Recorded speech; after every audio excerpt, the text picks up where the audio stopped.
Temos agora um convidado muito especial. Ele é o palestrante mais requisitado do Brasil atualmente. Historiador e professor da Unicamp, participa em programas de rádio e televisão nas principais emissoras do país. Com vocês agora, professor Leandro Carnal.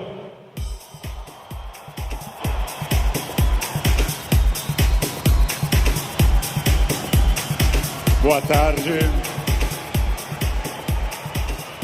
Muito boa tarde. Um imenso prazer estar aqui no Rio de Janeiro. Bem, obrigado. Obrigado. Obrigado. Muito obrigado. Ainda bem que eu não sou tímido. É um imenso prazer estar aqui no Rio de Janeiro, cidade que eu amo tanto. E é um imenso prazer falar sobre o tema que nós vamos falar agora. O tema que nós vamos falar agora, se eu for feliz, e vocês receptivos, como parece que são bastante, se eu for feliz e vocês receptivos, corre o risco, temos a chance de que seja um tema que transforme a vida de vocês. Por quê? Porque eu vou falar naturalmente de autores que eu estudo há 30 anos, eu vou falar das coisas que eu me dedico na universidade, eu vou falar de muitas coisas que vocês encontram nos livros. Mas, minhas senhoras, meus senhores, eu também vou falar das coisas que eu aprendi nesses 54 anos de vida, nesses 35 anos de magistério, e que eu tento transmitir através de livros, vídeos, programas e outras participações. Então, em primeiro lugar, vamos pensar numa pergunta que parece uma pergunta estranha, mas é de longe a pergunta mais importante. Por quê? Porque, obviamente, se num domingo à tarde eu tenho diante de mim esse imenso auditório, se num domingo à tarde eu tenho tanta gente que está aqui, é porque vocês estão dando uma resposta a essa pergunta. Vocês querem ser felizes. Vocês estão respondendo a uma questão importante sobre a realização da vida. Quanto mais consciente for essa resposta, quanto mais você tiver consciência do que você quer e do que você é, mais chance você vai conseguir de ser feliz. A pergunta que eu vou fazer, eu sei a resposta, porque eu estava ali atrás ouvindo essa maravilhosa rave aqui. A pergunta eu sei a resposta, porque nós estamos num clima de alegria, de entusiasmo. Entusiasmo é uma palavra linda, vem do grego cheio de Deus, entheos. Cheio de Deus, entusiasmo. Mas eu vou começar fazendo uma pergunta que eu sei a resposta. É típico de professor isso. Se eu pergunto aqui nesse ambiente entusiasmado, com 27 mil pessoas cheias de energia, se vocês são felizes, eu sei a resposta. Pergunta, nesse momento, quem nessa distinta plateia se considera uma pessoa feliz? Acaba de falir o laboratório do Prozac. Não haverá mais depressão no planeta Terra. Bem, é óbvio que a felicidade de vocês é notável. Se eu fosse cego e surdo, eu sentiria a vibração do auditório. Porém, agora começa a função chata do filósofo. Amanhã, quando vocês estiverem afônicos, semi-surdos, amanhã, quando vier mais uma segunda-feira e mais uma, amanhã, quando vocês lerem os jornais, que são a coisa mais broxante que existe hoje no planeta, ler manchetes de jornais, amanhã vocês estarão talvez não tão entusiasmados quanto hoje, e daqui a 15 dias talvez um pouco menos, mas esse é um momento em que o entusiasmo é lógico. Então a minha pergunta é para médio e longo prazo, porque eu estou falando de um dos momentos mais difíceis da história do Brasil, eu estou falando de um momento complicado. Ok. É para eu falar mais próximo do microfone, eu já acho que eu estou berrando, mas... Num momento da história do Brasil onde existe uma dificuldade imensa.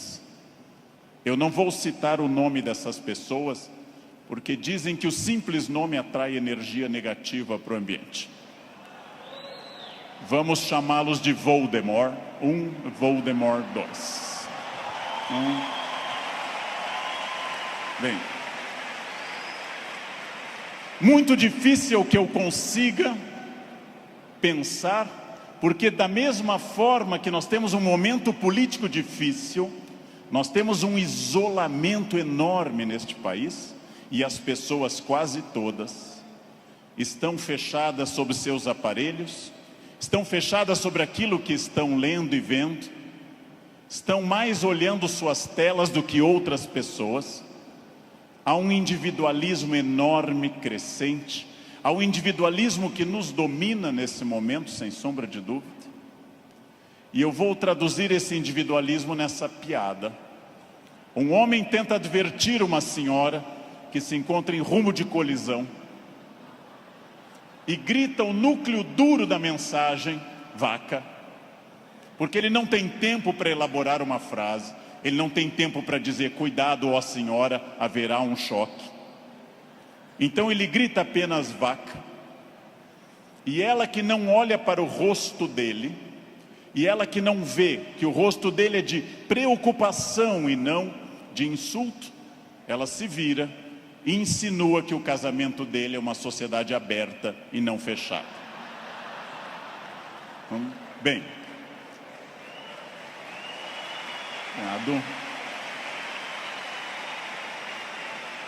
primeiro problema e primeiro conselho que eu dou a vocês, para que vocês reflitam, aceitem ou rejeitem como desejarem.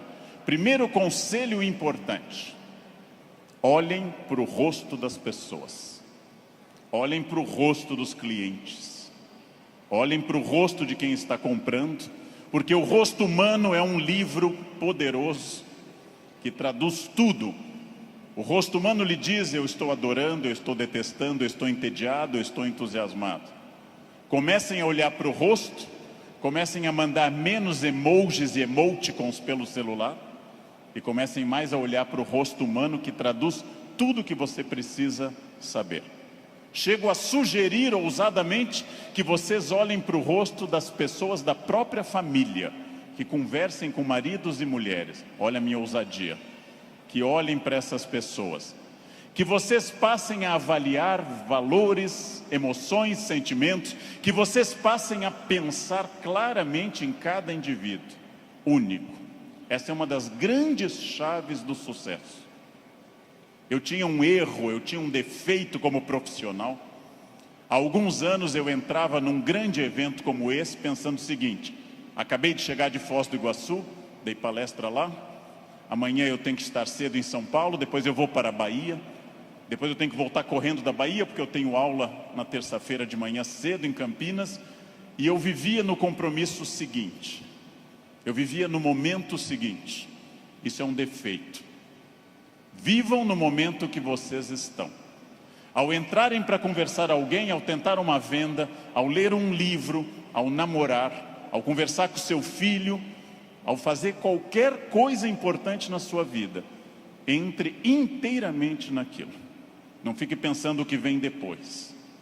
Faça daquela experiência única e que a pessoa que está com você não entenda e não sinta, em hipótese alguma, que ela é um obstáculo ao seu horário, que ela é um obstáculo à sua realização. Entreguem-se a isso. Quais são os meus valores? De novo, parece uma pergunta estranha, mas é uma das perguntas mais importantes que nós temos.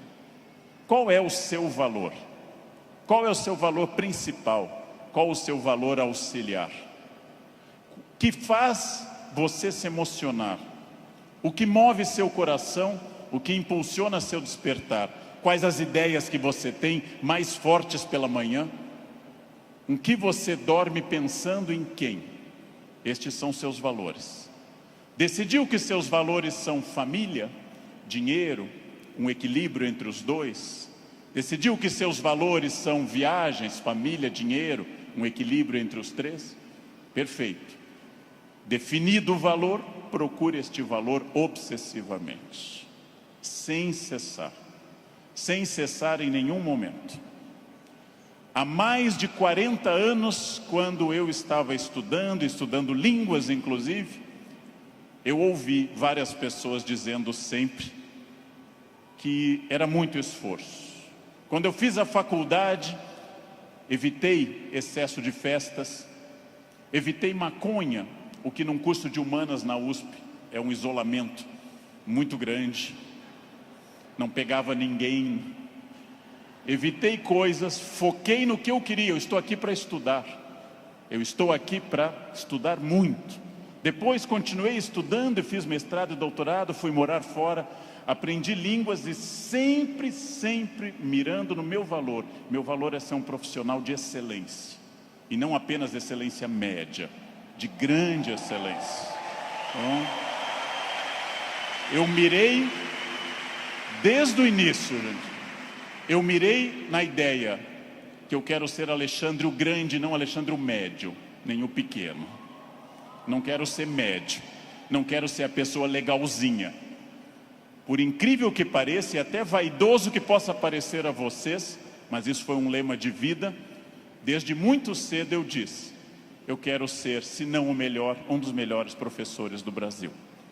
Um valor alto, vaidoso. Só que eu aprendi que mirando alto, às vezes a gente consegue um pouco menos. Se você mirar baixo, você consegue ainda menos. Mire alto. Não tente ser o melhor vendedor do condomínio, é muito pouco. Não tente ser a melhor pessoa da rua, é muito pouco. Mirem alto. Mirem alto e busquem isso. Eu quero ser o melhor vendedor do Brasil. Simplesmente isso. Se alguém acha que não pode, ache os instrumentos para poder. E aí um outro conselho importante. Querem saber quando está dando certo? Querem saber quando o projeto de vida de vocês acertou no valor? São aqueles semi-amigos. Semi-amigo é o inimigo que lhe abraça. Chegam a você e lhe dizem: você tem sorte, né? Nossa, você tem muita sorte. Prestem atenção nessa frase que o tio Leandro vai dizer. Sorte é o nome que o vagabundo dá ao esforço que ele não faz. Então, sorte existe, sim. Eu não controlo tudo. Eu não sou Deus, eu não controlo tudo. Por vezes eu estou em Congonhas, o avião tenta aterrissar e arremete. É para testar a força do esfíncter de vocês.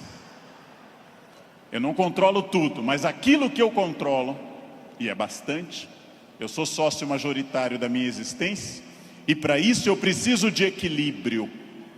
Equilíbrio é fácil perceber quando está faltando. Se vocês não trabalharem, perderão a família. Se vocês só trabalharem, perderão a família também. Equilíbrio é um diálogo constante. Estou cuidando do meu corpo é funcional, o corpo tem que ser funcional. Eu tenho que sair do sofá sem auxílio de muitas pessoas. Eu tenho que ser capaz de subir uma escada sem tenda de oxigênio. O corpo tem que ser funcional até a idade que ele é funcional. Ou seja, equilíbrio é aquilo que nós estamos em plena crise. Estamos em plena crise. Só que há pessoas neste ano de crise que perderam. Outras se mantiveram e outras prosperaram. Então não é a crise que faz diferença, é a sua reação diante dela. A crise veio para todos os 206 milhões de brasileiros. Há pessoas que afundaram, há pessoas que mantiveram o que tinham, e há pessoas que hoje estão melhores do que estavam há algum tempo. É claro que hoje, no momento da crise, eu vou dar uma pista histórica importante. O que é crise? É quando eu tenho muitas perspectivas diante de mim. Só que a crise é aquilo que separa o amador do profissional. Todo mundo sabe dirigir numa boa estrada em dia de sol. Pouquíssimas pessoas sabem dirigir numa estrada com chuva à noite esburacada. A crise separa quem é bom de quem é ruim, o amador do profissional, de quem veio o mundo a trabalho ou a passeio. Todo mundo sabe, em situação sem estresse, ser calmo. Poucas pessoas são calmas em situação de estresse. Todo professor é ótimo se a turma for ótima. Poucos professores são bons quando a turma é resistente. Todo mundo pode vender para o cliente fácil.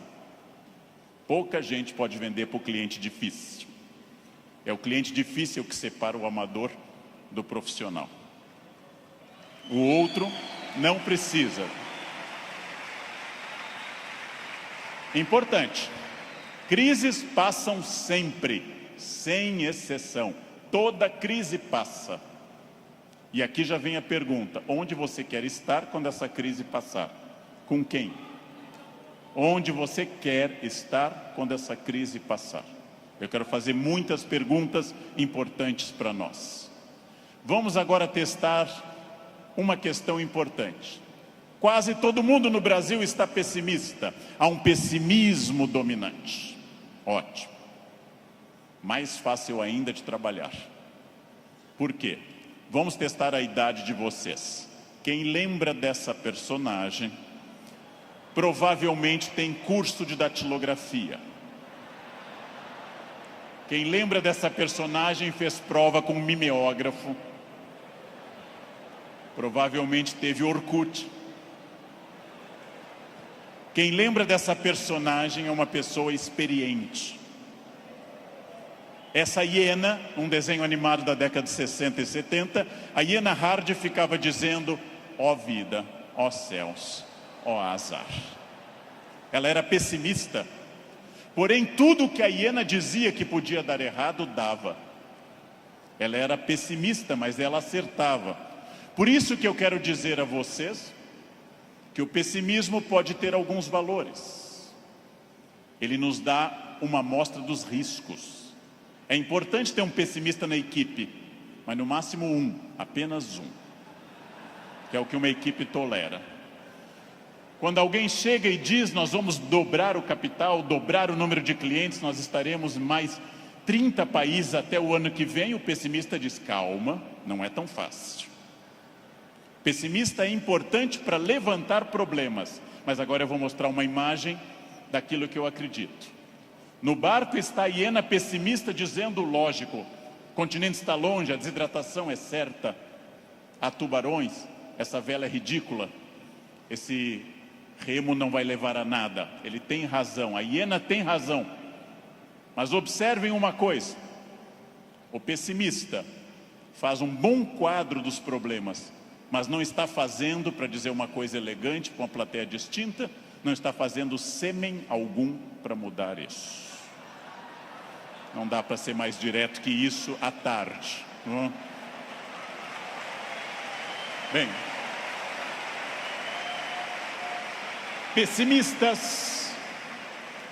pessimistas são bons para levantar os riscos. Pessimistas são péssimos para resolver os problemas. Para eu resolver um problema, para eu resolver qualquer coisa, eu preciso de um otimismo obsessivo.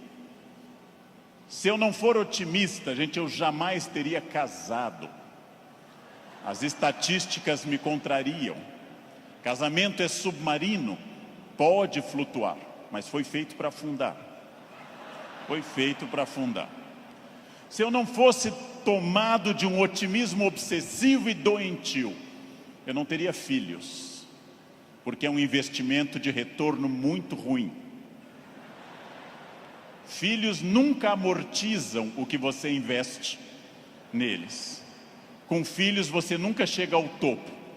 Pelo contrário, você vai investir centenas de milhares de reais e vai ouvir a frase: eu te odeio. Filho não vale a pena. Casar não vale a pena. Porém, se nossos pais não tivessem tido esse otimismo obsessivo, nenhum de nós estaria aqui hoje. Então, mais uma vez, um conselho forte. Ouçam os pessimistas. Para pessimista não vale a mãe é sempre otimista com vocês. Ouçam um cunhado é bom para isso. Ouçam o cunhado. Ouçam os pessimistas. Vejam o que eles têm a dizer, agradeçam. Enquanto eles falam, tenham aquela reação bovina. Ouçam.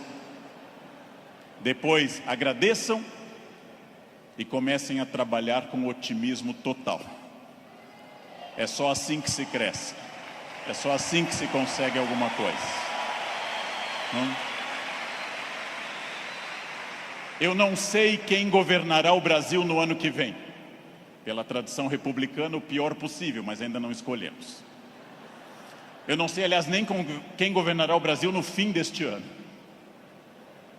Eu tenho total incerteza, mas quero garantir a vocês que, apesar da imprevisibilidade, há uma chave na mão de vocês chamada preparo.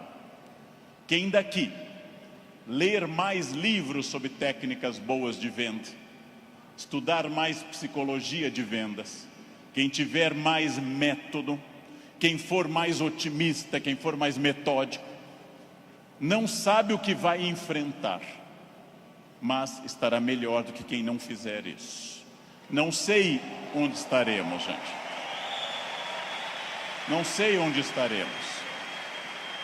Vejam, em nenhum momento na graduação de História e Filosofia, em nenhum momento fazendo mestrado ou doutorado ou estudando fora, eu imaginei que um dia eu teria a honra de falar para essa plateia tão numerosa e entusiasmada. Em nenhum momento.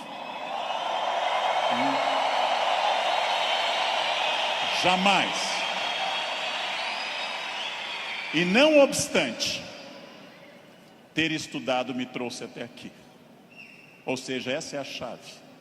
Pergunta óbvia, onde você quer estar o ano que vem? Eu não sei o ano que vem, eu não sei 2018, eu não sei 2027, daqui a 10 anos. O futuro é sempre nebuloso. Gente que há 2, 3 ou 4 anos governava este país e tinha uma renda maior que todo esse auditório junto. Hoje está tendo uma hora de sol em Curitiba. Então, futuro é sempre oscilante. Porém, vamos transformar essas palavras. Substituamos passado por experiência, o que os trouxe até aqui. O presente, ação, esse encontro aqui na Barra. O futuro é estratégia, o que vai ser gestado nesse dia para o que vem pela frente. Se vocês pensarem em futuro como estratégia, entenderão que sim, o futuro é absolutamente imprevisível. Mas quanto mais estratégia eu tiver, mais eu vou controlá-lo. A chuva vai vir para todos. Quem souber nadar melhor vai sobreviver. Esse é um dado óbvio. Bem, mas eu erro bastante. Eu, Leandro, sou hoje melhor professor, porque já errei bastante. Eu, Leandro, erro. Errar é humano. Lembrem que no nosso mito fundacional judaico-cristão, a primeira empresa do mundo chamou-se Éden, e o proprietário selecionou 2 funcionários, dali mesmo, não fez seleção externa, criou ali dentro do Éden mesmo. Deu apenas uma regra, fez uma semana de compliance e deu apenas uma regra. Só não pode comer uma fruta, o resto tudo pode. Foram lá e comeram. Foram demitidos por justa causa. Foram para o mundo, tiveram 2 filhos.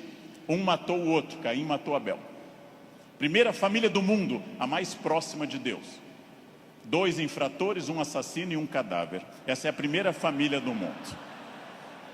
Uma família que tinha tudo para dar certo, gente. Não tinha sogra, não tinha nora e não tinha genro.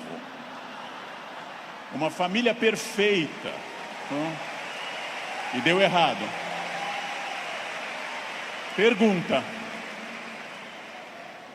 Nós somos filhos deles.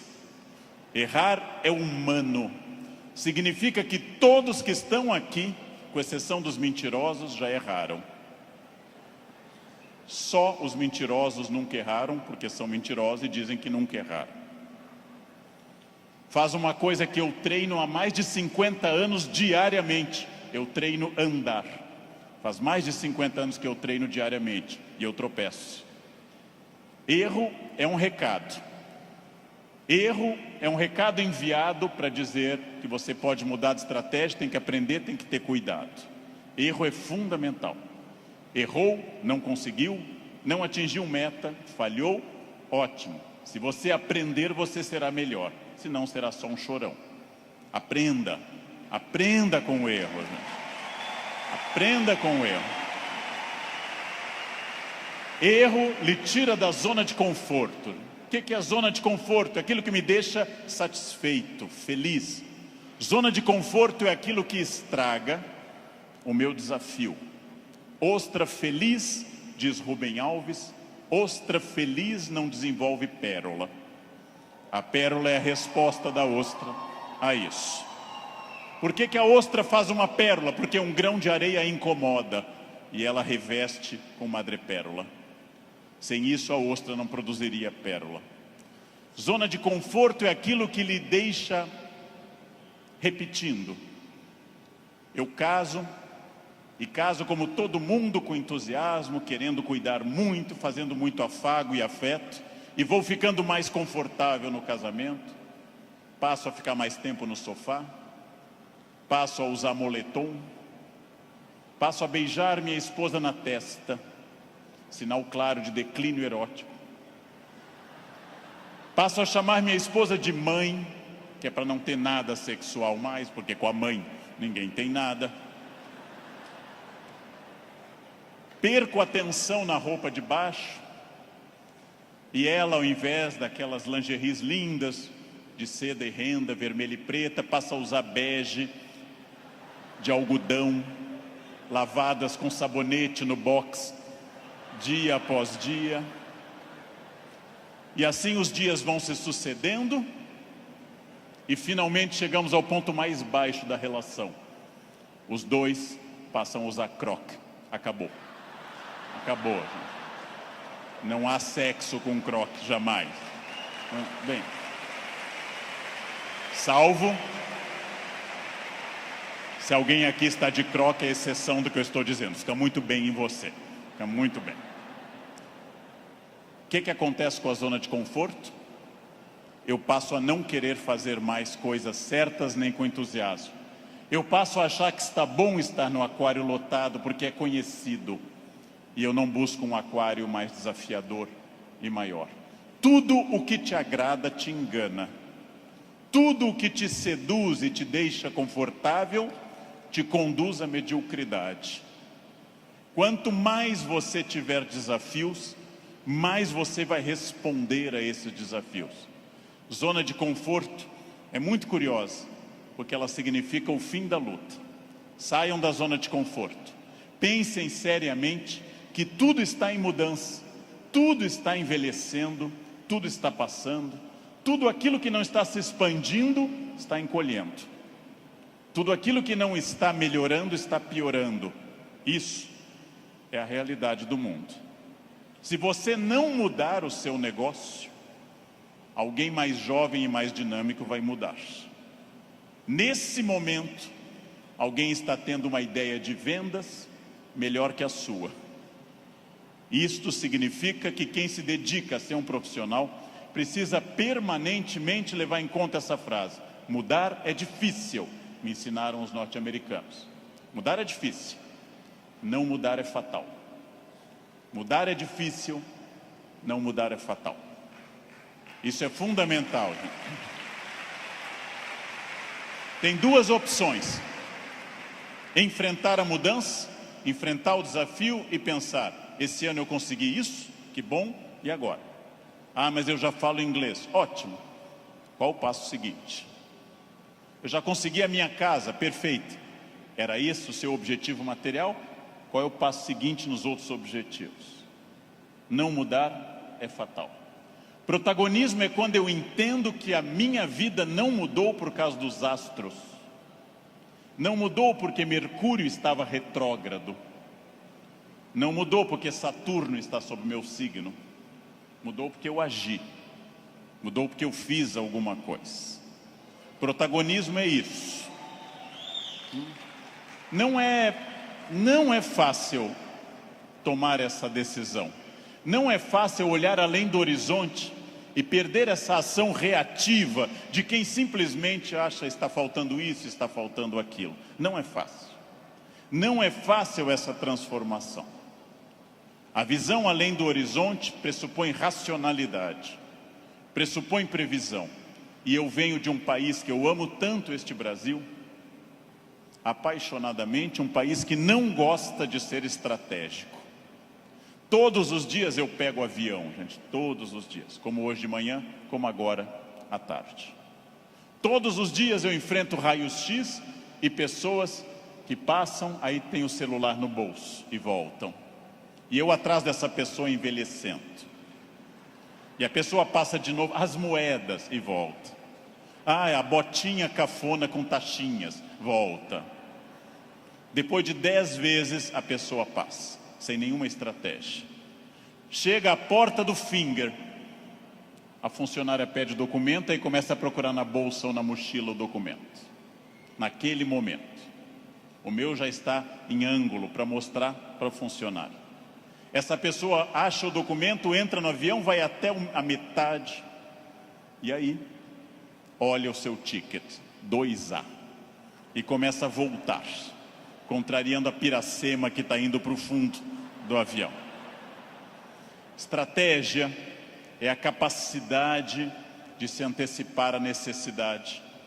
Estratégia é estar pensando o seguinte: está dando certo a minha estratégia nesse momento? Ótimo. Está dando certo, já é passado. O que eu vou fazer no futuro? O que eu vou fazer para transformar isso? Racionalidade estratégica. Não existe destino. Eu sou das pessoas que compartilha da ideia que não existe destino. Existem acidentes para todos. O que eu faço com esse acidente me define. Leandro, você fala bem porque você é de aquário. Eu sou de aquário. Aquário é ar. Pessoas de ar falam bastante. Gêmeos também. Você é muito ciumenta, mulher, porque você é de escorpião. Escorpião é tomado pelos ciúmes. Mas que marido exemplar? É câncer. Câncer é água. Chora até a inauguração do supermercado. Mas que chefe autoritário? Áries. Ele é de Áries. É muito autoritário. Que secretária organizada? Virgem. Virginianos têm toque com ordem. Muito bem. Isso é pensamento mágico. Sabe o que é pensamento mágico? Acreditar que a minha vida é determinada por uma constelação na hora do nascimento. Sabem o que é vaidade, que também atrapalha? É ficar pensando agora, por que ele não falou do meu signo até agora? Isso é vaidade. Será que ele vai falar do meu signo? Isso é vaidade. Bem, superem isso. Superem essa ideia de sorte, azar, destino. Introduzam a ideia de decisão, estratégia e trabalho. Sartre diz, o filósofo que morreu em 1980, Sartre diz: não importa o que a vida fez de você. Pausa. Importa o que você fez com que a vida fez de você. Não importa o que a vida fez de você. Importa o que você fez com isso. Você conseguiu aprender inglês porque sua família era rica e te levava para esquiar em Aspen, no Colorado? Ótimo. Tem outra maneira de aprender, na biblioteca pública com CDs de graça. Aspen é bom, Aspen é legal, mas não está impedido o acesso para outras pessoas. Não importa isso. A vida te deu 3 chances de sucesso material. Nascimento é a primeira. Quem nasceu de família boa, mas desprovida de recursos, já queimou 1/3 das chances. Família amorosa, mas sem CNPJ forte. Segunda chance, casamento. Quem casou por amor já queimou 2/3 das chances. Casar por amor elimina mais 1/3 das suas chances. Sobrou só um, gente. Só um caminho. Trabalhar. Trabalhar bastante. Ou casar de novo. Ou nascer de novo. Eu já me convenci que é trabalho, que queimei os 2/3 iniciais também. Tenho família amorosa e muito trabalho pela frente. O que significa isso, gente? Vamos pensar. Eu não sou controlado. Eu não sou controlado pelo destino. É óbvio que eu não sou tudo e nem posso tudo e nem sei tudo, mas eu não sou controlado pelo destino. O primeiro exercício que eu quero que nós façamos daqui para frente é o seguinte: dentro do padrão do humano, eu não posso desejar imortalidade, está fora do padrão do humano. Tirando a rainha Elizabeth, ninguém é imortal no planeta Terra. A Beth é imortal, é uma Highlander. Eu não posso dizer, eu me cuido, você vai morrer igual. Vai ser um cadáver bem cuidado. Eu hidrato a pele, vai ser um cadáver hidratado, bonito. Eu malho todos os dias, um cadáver definido, bonito também. Muito bem. A não ser que vocês queiram evitar Alzheimer, aí o meu conselho é: comam bacon, pururuca, banha. Isso evita Alzheimer. Vocês não chegarão à idade de desenvolver Alzheimer. Vão morrer antes. Bem. Não controlo tudo. Não controlo tudo. Não sou dono do universo. Não posso impedir a morte que virá. Mas entre o nascimento e a morte eu controlo muita coisa. Toda crença em destino, vocação, talento, é uma crença que tende a disfarçar o que de fato faz a diferença. E o que de fato faz a diferença é o esforço. Eu tenho uma sorte imensa quando as pessoas me dizem: Leandro, você tem sorte. Eu tenho uma sorte imensa. E essa sorte se repete diariamente, porque eu acordo às 4 da manhã. Essa é uma sorte diária. Basta eu começar a dormir o dia todo que a sorte se vai. Ninguém me controla, e eu acredito, como os filósofos gregos, que a vida pode ser mais racionalizada. Eu acredito que eu tenha condições de interferir na minha vida. Eu acredito que quando eu faço a pergunta o que estamos fazendo de nós mesmos, eu posso dar uma resposta objetiva e prática. O que eu estou fazendo de mim? É um momento para pensar. O que eu estou fazendo de mim? Essa é a vida que eu estou querendo levar? Com as pessoas que eu quero? A vida é muito curta, gente, é muito rápida, é muito passageira. E ouçam alguém de mais de 50. Depois dos 40 parece ficar mais rápido ainda. Parece que passa numa velocidade incrível. A vida é muito curta para que se perca tempo numa existência medíocre, numa existência pequena, numa existência fraca. A vida é muito curta para que eu tenha uma família que eu não ame, para que eu tenha um emprego que eu não goste, para que eu tenha um trabalho que eu não me dedique. Ela é muito curta para eu ser medíocre. É muito pouco tempo para isso. Perguntem o que estamos fazendo de nós mesmos e sigam o conselho que Sócrates fundou a filosofia ocidental: conheçam-se, conhece a ti mesmo, conhecimento de si. Sigam esse conselho, sigam essa ideia de saber quem vocês são. Se eu me conhecer, ninguém me ofende. Se eu me conhecer, ninguém me ataca. Já disse isso várias vezes na internet. Quando alguém me xinga no trânsito, eu tenho que saber se a pessoa está dizendo a verdade ou mentira. E nos dois casos eu não posso me ofender. Conheçam-se. Saibam quem vocês são. O ano passado um aluno bateu a porta na minha cara e gritou: careca. O que eu vou dizer para esse aluno? Não. Retire o que você disse. Não. Estou ofendido. Vejam, as pessoas têm direito a dizer o que querem. É um direito constitucional. Eu só me ofendo quando eu concordo com elas. Ataque é veneno. Veneno só funciona se eu tomar. Ataque é veneno, eu preciso tomá-lo. Então, se eu não tomar, o veneno não funciona. Já ouvi no trânsito de São Paulo e gravei um programa sobre isso uma vez, um café filosófico. Alguém me gritou, insinuando que minha mãe exercia atividade erótica remunerada. Examino a biografia de minha mãe, hoje com 80 anos. Na juventude ela está sempre com o rosto fechado nas fotos, como era próprio daquela época, nunca sorrindo. Era obviamente uma mulher fiel, sempre triste, fechada, uma mulher de um homem só. Não ria, não tinha aquela pele brilhante da mulher que não é tão dedicada. No passado por virtude, no presente por falta de mercado, minha mãe não é uma prostituta. Então eu não me ofendo. Mas se ela fosse, e não é crime no Brasil ser, eu teria que dizer à pessoa, você conheceu mamãe? Você ia lá em casa? Não. Também não teria que me ofender.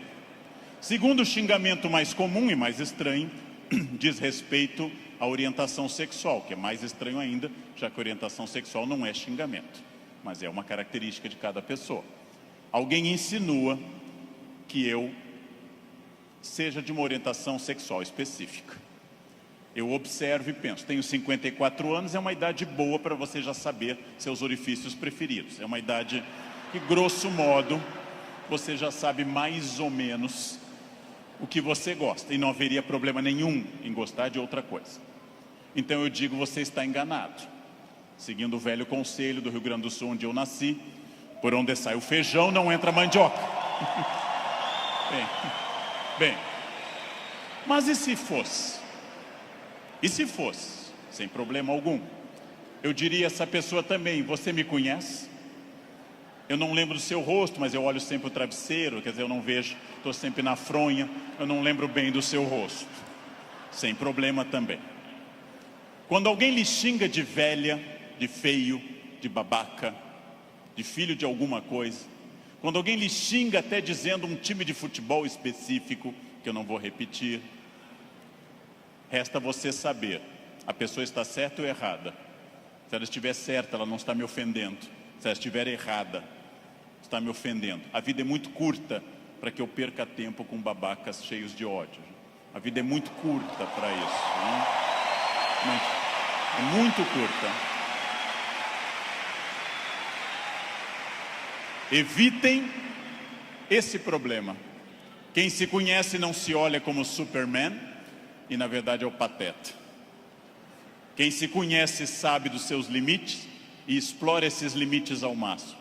Quem se conhece sabe, talvez eu não tenha vindo ao mundo tão bonito, talvez eu não tenha vindo ao mundo tão alto, tão rico, tão hábil em línguas.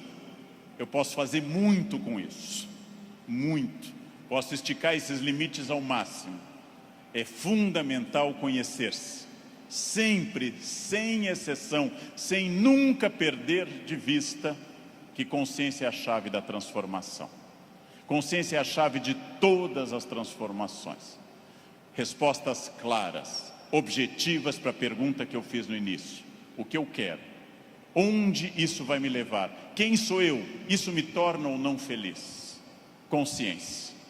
Controlar a vaidade. O principal elemento de descontrole de uma vida. Trabalhei para homens muito importantes nesse país, trabalhei com pessoas fundamentais deste país, e quase todos com o mesmo pecado, o pecado da vaidade, o pecado fundacional da humanidade, o de Lúcifer, o pecado de se achar mais do que é, e de achar que os outros concordam com isso. Mire em ser mais do que você é, mas saiba exatamente quem você é, para que o mundo não precise lembrá-lo disso com frequência. É melhor que qualquer pessoa, cobramos mais o corpo com roupas e alguém diga, nossa, você está muito bem, poderia deixar mais alguma coisa à mostra, do que alguém que diga, vai colocar uma burca, meu filho, tá demais. Quer dizer, esperem, saibam quem vocês são, saibam quais as lutas que valem a pena. Por quê? Porque a vida oferece algumas lutas muito boas. Família é uma delas. Luta contra o racismo é uma luta muito boa. dedico parte da minha vida a isso. Luta contra a violência sobre as crianças, luta contra a pedofilia, é muito boa. Essas lutas são boas, merecem toda a nossa energia, merecem todo o nosso empenho, talvez até a vida. As outras, não. Não. Escolham a luta, né? Escolham as lutas. Não é boa luta o trânsito. Não é boa luta. É ridículo brigar no trânsito. A pessoa pode estar simplesmente louca, drogada ou armada. Não lutem no trânsito. Não percam um projeto de vida por causa de um louco. Não lutem em família, dentro da família. Família é como herpes, volta sempre. Volta sempre, gente. Você brigou agora, no próximo Natal tem de novo. Não adianta brigar. Escolham as lutas. E quando alguém lhe ofender na sua rede social, bloqueie, apague ou ignore. Rede social não é um bom espaço de luta, é perda de tempo ficar brigando em rede social. Escolham as lutas, gente. E aqui um detalhe, uma campanha.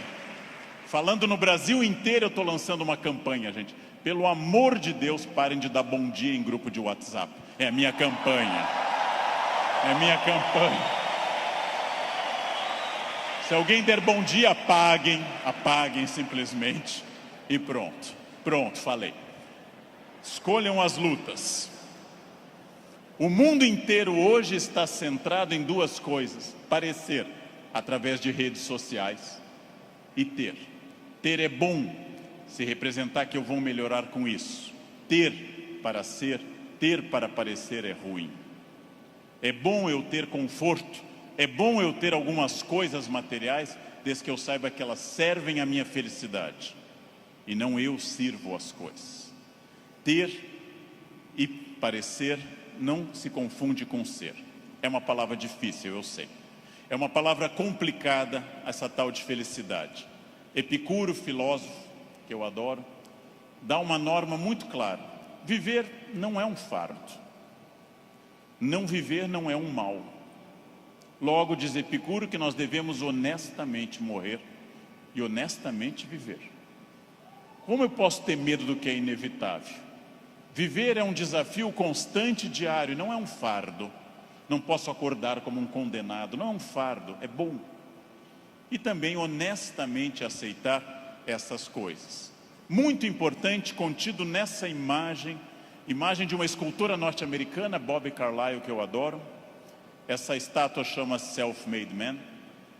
Mostra com o talento da escultora, em bronze, uma figura de um homem esculpindo-se. É uma metáfora excelente para todos nós. Eu estou parcialmente pronto, mas eu não sou perfeito. Perfeito quer dizer em latim, feito até o fim.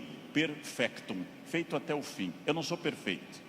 Eu sou perfectível, eu estou em processo de transformação, eu sou uma pessoa crescendo a cada instante. Eu tenho partes completamente prontas, outras que precisam de melhoras e outras que precisam ser criadas. Eu não estarei pronto até o fim.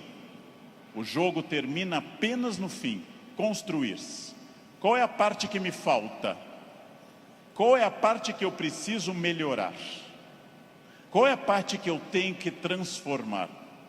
Talvez eu seja muito bom quanto a horários, quanto a sair da cama, mas eu sou bom quanto a resiliência, ou seja, enfrentar as pequenas crises cotidianas. Eu sou bom com resiliência e com horários, mas sou muito irritadiço. Tenho que trabalhar isso no meu autoconhecimento, num processo de psicologia, tenho que trabalhar minha irritação. Eu tenho partes a serem melhoradas. Meu português não é bom? Leia, aprende, estude. Eu tenho partes a serem melhoradas. É isso que nós chamamos de construir-se, fazer-se, tornar-se melhor. Não acreditar naquela síndrome de Gabriela, cravo e canela.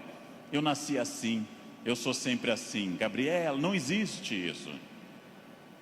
Não existe nada que eu não possa transformar dentro do padrão do humano. Construir-se. Fazer algo novo, fazer uma ideia nova, interferir no meu corpo, na minha renda, na minha família. Freud morreu em Londres fazendo essa pergunta nos seus 2 últimos anos de vida, 1938 e 39. Por que as pessoas buscam tanto a infelicidade e quando encontram, ficam admiradas como se fosse uma coisa surpreendente? Por que as pessoas mantêm uma família difícil, em ambiente difícil? Por que fazem programas ruins, estressantes? Porque ano após ano repetem o mesmo erro. E depois, quando vem a infelicidade, na forma de insônia, ansiedade, depressão, angústia, elas ficam surpresas. O que houve com a minha vida? Houve o que você fez. Houve o fruto do seu projeto. Houve a sua ação, houve a sua mão neste cinzel. Trabalhem. Uns têm que trabalhar mais. Uns precisam um esforço maior. Tem gente que anda 5 minutos na esteira e define abdominais. Eu tenho raiva dessa gente. Tenho raiva. Tem gente que come brigadeiro dia e noite e está com 2% de gordura. Quero que morram. Eu vou ter que comer capim sem parar. Vou ter que correr daqui até o Recreio dos Bandeirantes e voltar fazendo num pé só para perder 100 gramas em 2 meses. Não é fácil. E devo dizer a vocês, vai piorando com o tempo. Não é fácil, mas é possível para todo mundo. É possível para todo mundo. Esculpam-se. Criem-se. Façam algo assim. Sejam alguém diferente. Façam algo que transforme a sua vida. Parem de ficar na estrada lamentando o que teria sido. Tirem o futuro do pretérito da cabeça de vocês. O que teria sido não tem importância. Só tem importância o que é e o que será. O presente e o futuro. Só. Ah, se eu tivesse feito isso. É irrelevante o futuro do pretérito no projeto de vida. Condicional em inglês. Não existe isso. Não pensem em nada que não seja fruto dessa ação. É isso que eu tenho perseguido sistematicamente nos últimos anos. Aquilo que eu quero, as metas que eu desejo, o mundo que eu quero ver, seguindo o conselho do grande Mahatma Gandhi, líder da Índia, seja você o mundo que você deseja ver, ou seja, anuncie em você o mundo que você deseja ver. Como eu quero um mundo mais ecológico, eu vou reciclar lixo em casa. Como eu quero um mundo mais humano e mais educado, eu serei mais humano. Como eu quero um trânsito mais cidadão, eu serei um melhor motorista. Como eu quero combater a violência entre as pessoas, eu serei menos violento. Eu sou a transformação que eu quero ver no mundo. Parem de se espelhar no mundo, construam essas coisas, digam a si mesmos onde querem estar, com quem, com qual corpo, com qual renda, em qual casa, e persigam esse objetivo. Persigam esse objetivo. Pronto, simples.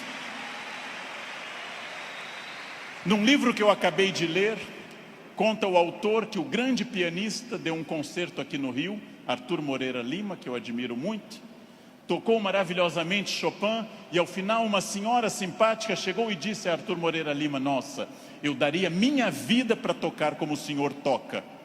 Ele respondeu: eu dei a minha. Essa é a chave. Eu dei a minha.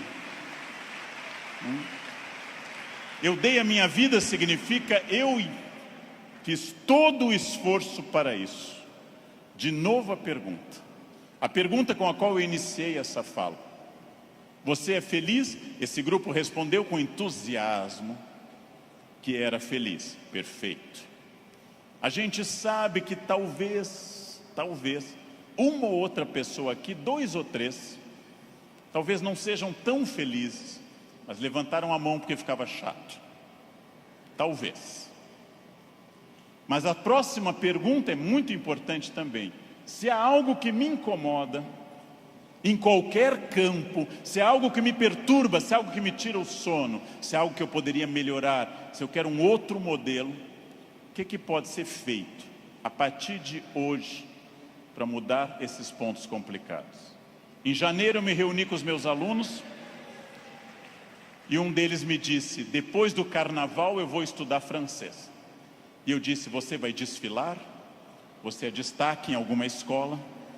Você vai trabalhar na escola do samba, na cidade do samba? Não, então começa essa noite, e não depois do carnaval. Essa noite. Não depois do carnaval.